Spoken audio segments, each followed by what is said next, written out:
it's Linda Lee, and this here is the haul from my last little trip to Arcadia, Florida, with my guy. We go there every other week or so, and he plays magic, and I get to wander the shops. So I'm sharing my finds with you now. I've been wanting to use some of this stuff too, so I have to film before I, kind of pull things apart and put them where they go and start cutting things or whatever. So thank you for being here, and let's look at what I got. First funny story real quick. It was raining the day that I was shopping there, and so I had a whole bunch of little paper bags, and I asked if there was something for me to, put this in at one of the shops so that things wouldn't get damaged and whatnot. And they gave me this box to carry it in, and a puppy pee pad. That's a first. It's kind of strange, but I guess it worked. Actually, is it 2 pee pads? No, I guess it's just one big pee pad. I've never had a pee pad, so anyway, I spent $41 on everything that's here. And a lot of the things don't have price tags on them anymore because they snip them off, being that there's multiple vendors in some of these antique stores and malls. So I can't share how much that I paid, but this whole entire box was for $41. So just to start with the smaller items, let me bring this up close. This is it did have a pin piece to it that's broken off, but it's got a little latch here, so it could easily become like a necklace, but it can still be used as a brooch, or what I'm probably going to do is stitch it directly to some kind of journal cover or some sort of embellished box, or, whatever it is that we do with our stuff. But it was so pretty, and even though it was broken, it just called my name. And I've got this little pin here. This is a chauffeur pin from Ohio, and it expired in 1942. Isn't that cool, though? They had pins instead of little laminated pieces of paper for their registration and license. So I thought that was really super cool. And of course they took the tag off. I have a little cameo here. And there it is. I think it is. Is it focused? So anyway, this is really super lightweight. I didn't even notice it had engraving on the back. Let's see. Can we see it in the camera? I don't know. I can't see it with my eyes. I have to blow it up. Anyway, it's probably like maybe gold filled because it's starting the way it's tarnishing, but it hasn't broken down at all. So it's really super cool. And I very rarely find them green. So I think that's what attracted to me, because that's my favorite color. And then this little bumblebee is probably also just kind of a gold fill or layered. But isn't he cute? Whatever he was part of, they just cut him right off. So I got him to add to something. Yay! I always keep my eye out for, the doilies and the hankies and all of those type of things. So this one here, with the little, I see a lot of them that have the linen inserts and then the crochet around them. Isn't that pretty? And then this little Ziploc. At first, I thought that maybe these were like starch treated, because it looked like, at first I thought they were like snowflakes because they were with Christmas stuff in the shop, but they're not. They're just cute little pieces. They can easily be snipped apart, or we can, starch dip these and then put them in a glue bath so it makes them firm, and that way they can hang and be snowflakes. This one here. Let's see, I'm going to actually take these out of the box, I think. So these are all pinned together. They were bought all at the same time. Let me take this. So this one does have the little tag on it, which is super cool because I get the ephemera instead of the shop keeping it. Let's see if I can get this to them to at least come apart. So, how pretty is that? Pretty and dainty. I have a friend that makes hand-thrown pottery on a wheel and whatnot, and she is pressing doilies into the clay, you know, in some of the plates. So now every time I see something round and flat, I think of her. And then here is another piece of linen that has the crochet around it. And then this little doily here. How sweet is this little piece? It's got a little basket of flowers. Isn't that pretty? And what else? I have, this didn't look very old. It was just very pretty and I had to have it.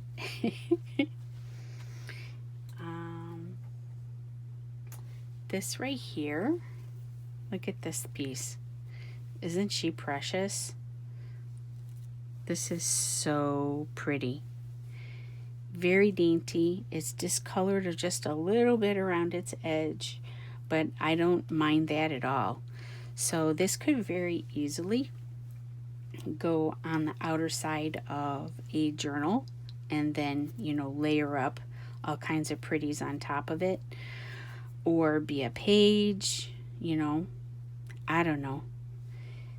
I have so many things and so many ideas. Sometimes it's hard to even make anything because it's, you know, just so much stuff. I have some hankies. So here's a delicate little one that's got the little blue. Oh, it's not even a hanky. It's like a little mini runner. Isn't that cute? So it maybe would go underneath a lamp or something on a nightstand. Here is, I gotta open these, make sure they really are hankies. Here is another. How pretty is this? I put down a little bit different color behind it so that it might show up. I'm not sure about the lighting. I can't see truly what I'm recording, so hopefully. And this little hanky here. Are these all the same? They are. Oh, that's cool. I didn't even realize that they were the same. That or I didn't remember. The stuff has been sitting in a box. So they aren't exactly the same. And then this one here is the same as the one here. This one was cool because it's a half circle. And it looks like it would go underneath, like, I would say some kind of religious altar, or like if somebody had a prayer candle that they burn or something like that. I'm not sure if this will clean out of it or not, but I really just loved the border itself, if you can see. Isn't it pretty? So, and this was $3, as is some stains. But you know us, we don't care about the stains with what we do with everything. A lot of times we make the stains. So I have this piece, these pieces right here. At first I didn't know if, you know, when I first saw them, I thought it was like a trivet, but it's not very thick. There's 4 of them though, so they could easily be stitched together to become like some kind of runner, or, you know, some trim So if it was cut in half, could be used as a trim. Or who has to cut it? Maybe I'll leave them all together. I don't know. But it's nice to have options, yeah? And they're all four the same. I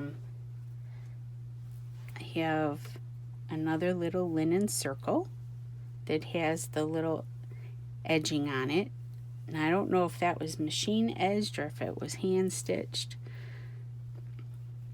The stitches are pretty uniform, so it was probably machine done. That or someone very skilled. And then this little hanky here, I love this color. It reminds me of sherbet. So I have a lot of stuff that's kind of in the lighter tones, like this green. It's got a little bitty hole. But again, we don't care, do we? And there was one shop that I went into, and she had some old purses and satchels. And this particular purse here, it says it's made in Hong Kong. It's from, I think she told me the 1930s. So I don't know much about it other than it feels like it's just got paper on the inside. Oh, I'm sorry. It's got like paper on the inside. It says imported by and made in Hong Kong. Is that not gorgeous?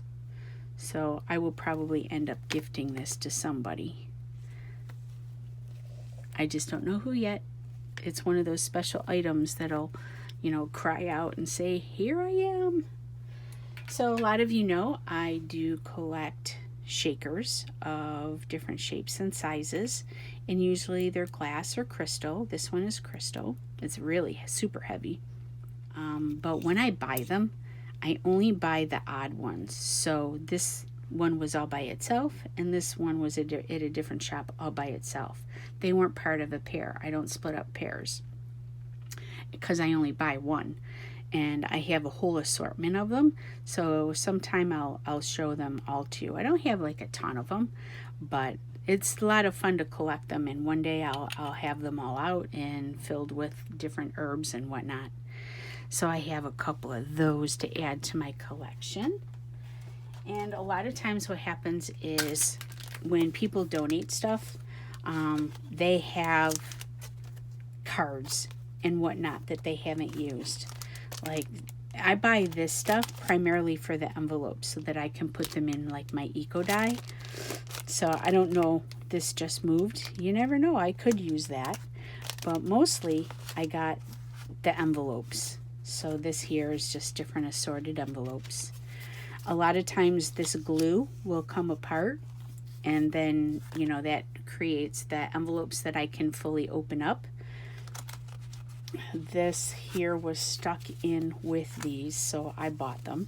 It's like a linen paper, so it's really nice. It's got a texture on it, so those will be a nice addition to some of the projects that I may do. And then these envelopes here, a little bit odd in size, but they're foil on the inside, which is a nice little surprise. So I don't know if I will use these in my eco die only because of the foil. I'm not sure how that will survive or break down. I'm not really sure. But I've got more envelopes to add to the collection.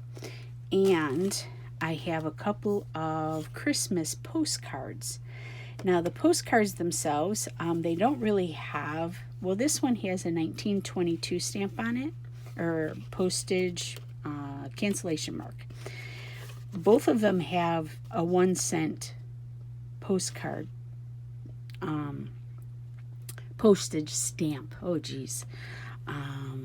But look how they're addressed. It's just a person's name and a city and state. This one just says Kansas.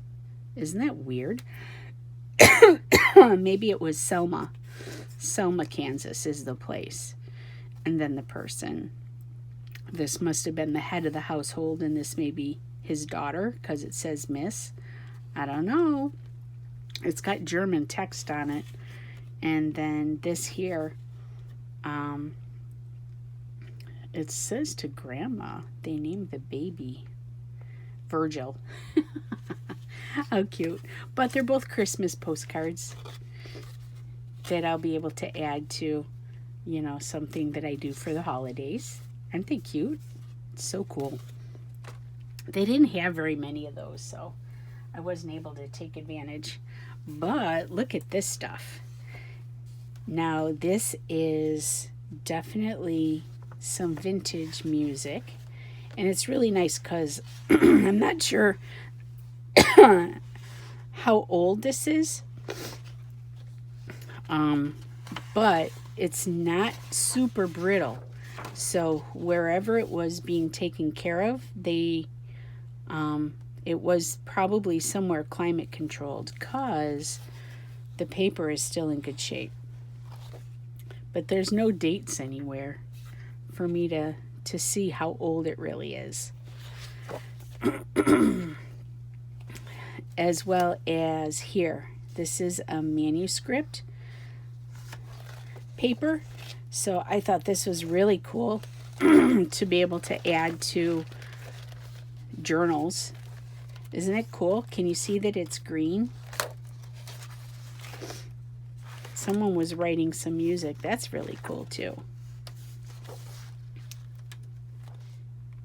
No dates. No dates. But the whole book was only $1. And now this here is super, sorry. How cool is that though? Isn't this beautiful? So I can very easily see that being duplicated. I'll probably try and photocopy this a little bit before I use it or just keep it fairly safe. And then this here is my favorite old music book, and this one has 1930 on it. But I like finding these. Usually I find them pretty well intact. This one is a little more on the beat up side, but every bit of it is something that can be used. So they have all kinds of pictures and the border and music. Look at this music. How in the world do you play that? Holy cow. Isn't that beautiful though? This is a little more on the brittle side. So a lot of times what I'll do with this is I will make a photocopy. Here's another paper clip from September 1930.